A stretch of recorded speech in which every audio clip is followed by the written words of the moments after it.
Hello and welcome to Inside and Alive. Laura Davis will be joining me in just a minute as people start to come into the room.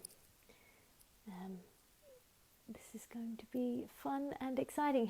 Sam Streeter, welcome everybody.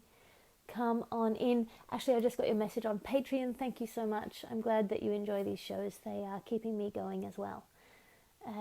Laura Davis is just coming into the room now, so this is exciting. And it's one of the nice things of my week is getting to talk to Laura. Not that I don't talk to her at other times, but hello.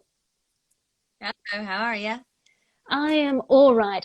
have had a busy day and a sort of in that way that busyness always makes me feel better, Mm. even if it is slightly sort of frantic or It's yeah, very hard to feel. I'm quite busy at the moment, but it's very hard to feel busy when when you're not nobody is. going anywhere. Yes, and nobody cares. Even the people who want an email from me don't need one. Um, I'm Yeah. just sitting here. I've got this book uh, that I was given as a child, and by child I mean maybe when I was about 17. Um, I never wrote in it because I didn't like it. Somehow it's found its way to New Zealand. I think James took it when I cleared out my old room in Melbourne, maybe. He left it at his mum's house. Now I've lost most of my worldly possessions, but this ugly notebook remains. It's come back to you. Um, Nothing written in it. So, for people who are joining us now, this is Laura and my live talk show that we did before the coronavirus pandemic happened. It's called Inside and Alive because that's what we text to each other when we get home safely. And today we're going to be doing some predictions about the future and talking about pig women on Instagram. Pig women. Um, yeah, I wanted to do the predictions because of the murder hornets and uh the weird isn't it this is like three Russian doctors have fallen out of windows. Yes, yes, that Why are we does living happen in in Russia. A lot of insecure windows in Russia. yes, why are we living in like this the news vortex? Just these past couple of days has just been incredible. Yeah, you always And think like of defenestration as kind of an old school tactic for dealing with political opponents, but yeah, and the murder hornets. If you don't know about the murder hornets, they're these terrible hornets that kill native bees and people. They go on slaughter sprees in beehives, and they've just arrived in Washington State. They're these massive, horrible creatures, and they're trying to get rid of them out of America before they invite their friends, the thug dolphins and the infection yeah. ferrets. I don't know. So it's like plague and pestilence now we're up to. Yep, Well, boils. we We're had just we waiting for had boils. hellfire. We had hellfire over summer in Australia. Plague, Yeah, plague, floods, hornets. frogs. We've had Yeah. frogs for, I mean, if you count cane toads, we've had frogs for ages in Australia. We've been apocalyptic for a while there. What's next? What do you predict for the future? Oh, like that crocodiles have been plotting against us this whole time, or like some creature has high-end communication abilities that we never knew, and it's actually now in the last stages of its plans. Yes, yeah, I think not great things for America as they play this out. Proper economic depression, people carrying money in wheelbarrows. Although I guess nowadays you have credit cards, so that doesn't matter so much. You don't Mm. need to lug. I mean, we some things have modernized. You don't need to lug your money around in a wheelbarrow or burn it for Not fuel so many anymore. wheelbarrows. Fewer people have access to wheelbarrows in this modern world. It's not a thing I'd ever Yes. thought about before. If you want to avoid uh, economic hardship, you should invest in wheelbarrows right now because people are going to need it to take out all of their money when the economy breaks. You'll be the only ones laughing all the way to the bank, and you'll already have a wheelbarrow. Do you think that there'll be we'll go back to barter systems if the economy really packs it in? Or do you think that the economy is kind of too big to fail at this point and they'll just pretend that money exists until it does? I think it's definitely, if there was a proper like dirty faces depression, I think it's important, it's necessary at the moment because capitalism is such a horrific inverted pyramid. Uh, but I think it's also going to be very interesting from somebody owning like 17 different MAC eyeshadows to bartering for food. Like, Yeah, yeah. what that gap between we get everything we want when we want, it doesn't cost very much, and we have it mailed to us within a day. Yeah, and consumer goods are no longer the sign of wealth that they used to be. I mean, in my parents' generation, the boomers sort of sneer at the millennials and younger because we have access to consumer goods that they didn't have, but they don't kind of register the price point difference. You know, back in the day, you'd buy your flat, and then you would put a couple of bricks and a plank to be the Yeah. table in the flat that you had bought because you couldn't afford a table. Whereas now you absolutely will never be able to afford a flat, but you can get an IKEA table for the price of lunch. Yes. So it's a different thing. Things look different now. Um, yeah, it will look very different if it does happen. And I mean, it will happen, but I don't know how much it will happen. The depression, a depression. I'm not a very good economist, else I would not have gone into comedy. Andy Zoltzman has that joke that he occasionally wheels out of economics is the witchcraft of saying exactly what is going to happen and then explaining why it didn't. I like that. It's a good one. So we're I going to feel talk like about we're missing yeah. something from space. Yes, there was a comet that missed us by about 400 million miles, which is not much in space terms. But Mm. yeah, a space virus, ooh, something like that, Yeah, or yeah, like frogs from space to constitute the frogs of the plagues. yeah, we're getting the climate, we're getting the plague, we're getting the murder hornets.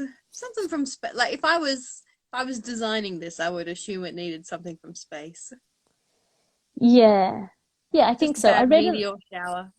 I read a really interesting article because we were chatting a bit before, and you said you were having a downtime. That this is like they have these periods when they send astronauts to space. They have like the first quarter, you're quite optimistic, and you're just kind of dealing with everything being different. The second quarter, you're like, wow, it's you really like enjoying the change from the real world, and you've settled in, and you can kind of explore the new of the new situation. And then the third quarter is when people start to go completely mental and they start to Oh, get okay, so we petty are and getting something vindictive from and space. yeah. But it's space depression. Oh, okay, I didn't realize I had space depression. Yeah, space depression. This is the thing. They get, I read the diary of a Russian astronaut who went on a 122-day mission, and he was talking about this period of time where everyone just had petty vendettas, and they were all just walking around feeling really resentful of each other for like leaving the protein bars the wrong way up and things like that. Yes, that makes sense. That sounds very relatable. Well, I noticed it on Twitter. I mentioned it because I thought there was like so much positivity on Twitter, which isn't necessarily a particularly positive platform. There was just so much positivity coming out, everyone sharing nice things and recipes for sourdough starters. But over the last few days, I've really noticed it starting to get nasty and bitter and people being a bit me. Yes. Yes, it's very weird to sort of the scale of problems and issues and grievances is way off. Particularly in the Yes. face of, a lot of people have lost livelihoods, families, and there's these huge, huge, terrible things, and you can't get mad at them because they won't stop and they're so big, but you can get mad at how many teaspoons are left in the drawer. Yes. Yeah. Well, it's interesting. I try to keep out of threads, but because I'm writing this news stuff, I sometimes get drawn into them. And I see these people in America saying, we want to be able to work again, and it's worth the, because the economy is so important, and because people who don't have jobs there die because their jobs are related to their health insurance, and they don't have a safety net or a cushion or a buffer or anything like that. They say, I've got to get back to work. Some people die. That's the price we're willing to pay. And then other people underneath saying, oh, it's all a conspiracy, the death rates are inflated. And then other people going, I just lost my grandfather, I just lost my cousin, stop it. Yeah, the layers of it. Izzy Lawrence says, top tip leaves teaspoons in a mug by the kettle. Look, I like that as a system. I will have to convert the rest of the household, and I don't know what the possibilities of that are. But how are your protein bars going? Oh yeah, I've been eating protein bars as a kind of a snack because it feels like a marginally less unhealthy snack than a chocolate bar, which is kind of what I really want. Um, but I was thinking the other day, I'm worried that they might be too processed. Mm-hmm. Like, I'm not sure if I'm doing myself any favors or if I should just eat straight chocolate and Yeah, it's accept. like drink 2 eggs and have a Mars bar. That must be the same. Yeah, probably is. There's something that I guess the thing that I like about the protein bar is it feels like a cheating, like some sort of trick that you're playing on the universe, that you can have the sweet thing that you want without it being bad for your Yeah, system, but it's probably bad for your system in another way. yes. I think that's what they wanted you to think. You're having a Yes. sneaky, you're winning. Yeah. You found a loophole in the game. It's the worst. It's the worst. But yeah, I sort of don't really know enough science to be up on food science. I mean, wasn't Margaret Thatcher who made soft serves with petroleum byproducts? Is that an urban Yeah, something legend? like that. Yeah, yeah, she was an ice cream lady. What a weird. Dee dee dee dee dee dee dee dee dee, the death knell of the mining country. Yes, just cutting laps around the There mining was town. a ice cream truck that went past the place I'm staying in, and it was playing Teddy Bear's Picnic instead of Greensleeves. And I was like, if you can break that rule, what rule can't you break? I had an unsettling ice cream van where I live with my parents in Perth. I don't live there anymore, but they still do, and I visit them. Um, it's in the middle of the bush, and there's a very big ice cream van that does laps. But our driveways are like 200 meters. It's quite like you hear it coming because it's so quiet out there. There's no way you could make it to the road. There's no way they could see you as they sort of reach the crest of the hill and then plunge back down. It's very steep, but it was smoky from fires, and it plays Greensleeves at about half speed. Oh no, that's really Yeah, so you're unsettling. just walking through the smoke in the middle of the bush, and there's this sort of eerie, slow twang. Greensleeves just sort of The sad circling you. Greensleeves, the haunted Greensleeves, the Victorian Yeah, child in a very nightgown haunted. walking through the wall of your back terrace. And it echoes off the hill, so you don't quite know which direction it's coming Oh from. It seems to be no, coming in stereo. It's very unsettling. it's like a nightmare. Yeah, Uh, really weird. Through the smoke, you couldn't see the van. Daniel says helps with the obesity. You have to run to get the ice cream. Yes, And someone else says that yes, sounds like how you get over the kidnapped in gravel. horror movies. Well, I mean, yeah, it's a fitness campaign. No one dares go near the haunted ice cream man. No, no, I can't imagine they're making much money. Also, there's no children in that suburb. It's like it's a village. They're not going to drag themselves out in their frames to the front of the house. My granny used to Too. love a McDonald's soft serve. That was her one thing. She would refuse to buy us anything from McDonald's or let us eat any McDonald's because that was all artificial food. But she loved a 30-cent soft serve cone. Again, Yeah. I think I've inherited that because of what she felt like was it was cheating the system, that they lost money Yeah. on the ice creams in order to lure you in for the big ticket item. Yeah, she really took that company down, crippled them. Like getting a meal at a casino but refusing to gamble or whatever. Yes. Somebody says Bay Area had an ice cream truck that played Bollywood music. Of course it did. San Francisco Bay Area. Uh, I want to talk yeah. about the pig women, Alice. Tell me about, yeah, let's talk about the pig women because this made me laugh hysterically in the middle of the night last night.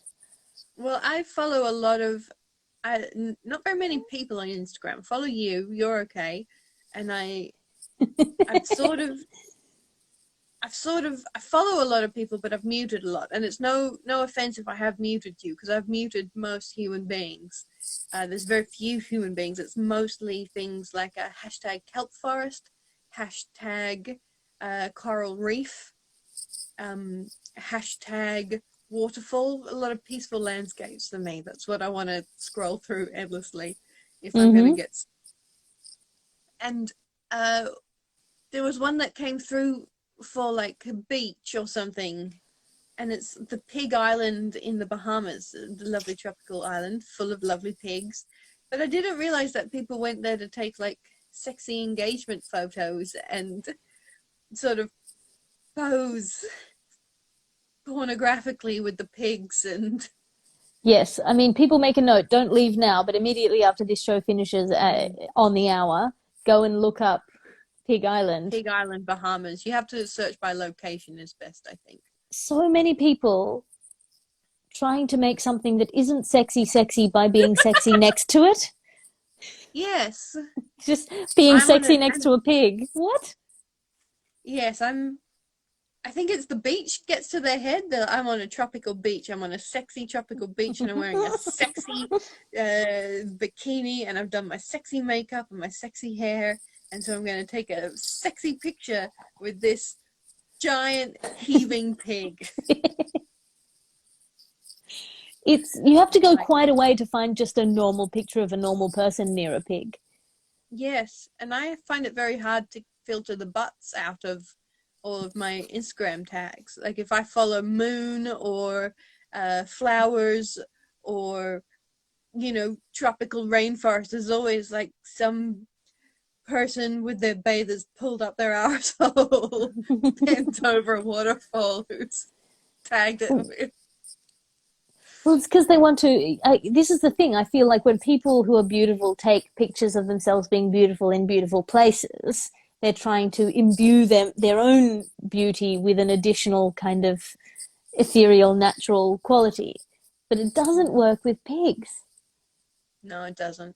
I would argue for certain types of people, such as myself, it doesn't work with beaches or waterfalls. Stop rubbing your asshole all over that waterfall. It was fine without it. It's not adding anything. But no, it doesn't Yeah, work. it doesn't need your butt. Toothy pig. Or just I, like kissing if the pig's down next, sort of asleep by their feet. And they're, leave the pig alone. It doesn't need to watch you. It's not into that, I assume. yeah, I don't know what I'm supposed to think, what they think I'm supposed to think, or what anybody is supposed to think of, like, oh, look how sexy they were with that pig. Well, you messaged me last night just going, look at these pig bitches. Look at these pig bitches. Is it the juxtaposition? Are you meant to go, fuck, that's an ugly pig, but she looks all right? Maybe I should do that. Maybe. Well, at least she's not as ugly as that pig. I don't know, but pigs are quite beautiful, but they're beautiful in a way that is very different from the way that people are beautiful, I think. Yes. They're different vectors. You're crossing the currents. There's two different worlds of it doesn't mesh. It's like ice People are cream also with gravy. quite similar to pigs. Very pink, very sunburned, very hairless. Yeah. beady little eyes. Well, so this is a thing. When you let pigs out, domesticated pigs out into the wilderness, they extremely quickly turn into feral pigs. So, Mm. like, even not the next generation, but the pigs themselves that you've let out go from being sort of hairless, pinky piggies to having hair and tusks and becoming quite adapted to their environment. I wonder if that will be our prediction for 2020 is that as things get more chaotic, people will get more tusky. I'm halfway there, I think. I've been in the woods for a while now. It's been, what, 7 weeks? Something like that. I'm just Have you sitting in the noticed dark. any tusk growth? No tusks, lots of hair. Loads. Anyone wants some, I will mail it to you. Send me your address. You know, whatever you want. Oh, it's so much fun. Um, what else were we going to talk about? We were going to talk about recipes, giving people recipes for lockdown. Hmm. What's your favorite thing to cook, Alice? What's my favorite thing to cook? Ooh, that is tough. I like a spinach soup, which Mm-hmm. sounds not very nice, but actually is very nice and very easy to make. I feel like Um, I've seen you cook a like microwave spinach. Yes, I do that too. But like, if I have more time and energy, I'll make a nice like bone broth and miso and spinach and peas and like it's very sort of warming and nourishing, and I like that. Um, I like to cook with a fair bit of chili. I like a stir fry. Stir fry is easy with a lot of coriander, although I know coriander is a controversial fruit and some people don't like Very it. controversial fruit. Not many people are saying it's a fruit. Um, I really like a honey crackle, like cornflakes, honey, butter, Oh, sugar. You can make them very quickly. I've never cooked. I didn't cook as much as I've been cooking lately when I was a cook. I've worked in professional kitchens where I have had lower output than I do at the moment with this fucking virus. Doing so many meals, so many snacks. But oh, I made gnocchi and I went and I looked at Gennaro Makes Gnocchi on Jamie Oliver's YouTube channel and I copied that and it was very good. So that's my top recipe tip. Oh yeah, my kind of go-to if I'm trying if I'm having people over in those days when that was allowed. When I was from when I was quite young, I would do these Jamie Oliver vegetables, which is where you put them with like balsamic vinegar in foil in the Oh yeah. oven. That's a great one. That's really easy, really quick, but quite impressive Yes, trick. you can do Cocoa Pops, but maybe don't use honey with them unless you want. And use Kofa or coconut oil instead. To make it less pointy and sweet, to make it rounder. Yes, yes, softer. Well, I think we should do just that part of the speech. Oh yeah, the bucket speech because we are drawing to a close. We do these apparently every week now. This is our thing. Um, It's the only way I know it's Tuesday. I does it have feel no like a long time between shows or not a long time? both at the same time. It's forever. Yeah. Um, yeah, every moment of every minute extends beyond my own consciousness into eternity, and then also it's Wednesday really fast. The I was slaps. I did an ad today on the last post for imaginary product that was just called a time chopper that would help you chop up time into perceptible increments. And Yeah. when I invented that fake thing, I didn't think about watches.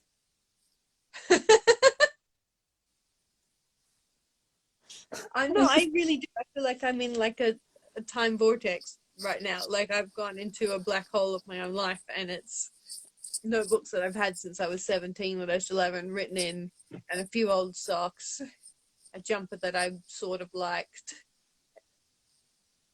and that's it. yeah, I'm living with my dad, so I've traveled back in time as well. It's such a surreal feeling. Yes, the bucket speech is paypal.me/inside and alive is a place where you can give money to me and to Laura because we don't have work at the No, I don't have. moment. And which is, of course, it feels weird asking for money given that we are just sitting here talking to each other. Um, but, and also Yeah, but everyone's struggling, but also, yeah, you say the but. yes, look, you don't have to, but we would appreciate it if you can. I think that's fine. Um, if you would have come to the live show, we would have passed around a bucket. But, This is it's the very equivalent weird of the bucket. to live with parents and not be It, in charge of your own spoons anymore. well, you change the kind of. I feel like so much of who we are is about the people that we're around. Like, not that you have a weak persona or personality or inherent sense of identity, but people who go traveling to find themselves, I always thought of that as a sort of a pointless thing because you don't know who you are unless you're in your structures, or people who get drunk to be themselves.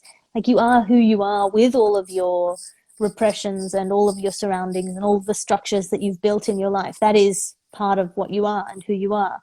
So if you're in a different structure or with different people, you find yourself conforming to that shape, even if it's not a comfortable one.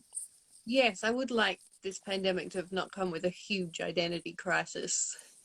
Um, and it is that thing of, people who get drunk to feel like themselves or something, but it's not my favorite, but I do feel like I'm myself the most when I'm on stage, and that's sort of weirdly the moment that I get to relax because nobody expects me to be any smaller than I am when I'm on stage, and I don't have to sort of squish myself in. I don't have to make my voice quieter. I don't have to make my opinions smaller, and it's very weird to. It's like wearing too tight shoes Yeah, for two yeah, that sort months. of the idea of performance as artificial is, I think, not necessarily everything that performance can be. Like, if you talk to drag queens, that's such an exaggerated form of like gender clowning. And yet a lot of them will say something like, I didn't know who I was until I started doing drag. Yes. That it allows them to bring out an aspect of their personality that then becomes visible in a way that if you didn't bring it out, you wouldn't know that it existed in you, but it obviously did because otherwise you couldn't bring it out. You're Yes. not creating it out of whole cloth. You're not imagining this into being. You're sort of cultivating a particular side of yourself that is something that you value. Yeah. And it's always sort of been a bit of a mirror for me. I always sort of likened it to a little bit of like an echolocation sort of a thing where you send out an idea of who you think you are or what you're looking for in yourself, and then an audience will respond, and from their response you get a more accurate idea of what you actually are. So you might go, haha, I'm like this, and half the crowd goes, yeah, we don't buy it. You go, oh, okay, cool, good to know. I'm not I'm not there, and you can sort of reverse engineer yourself from From the clues that what they leave you in their laughter. yeah, what they agree with and what they don't agree with. Well, I'll talk to you again next Tuesday, and we'll draw this to a close in the traditional manner by covering the camera with our thumbs. Hmm? What did you say? You finger over the thing. We Yes, I can will, and I'll talk to you again after this. Bye.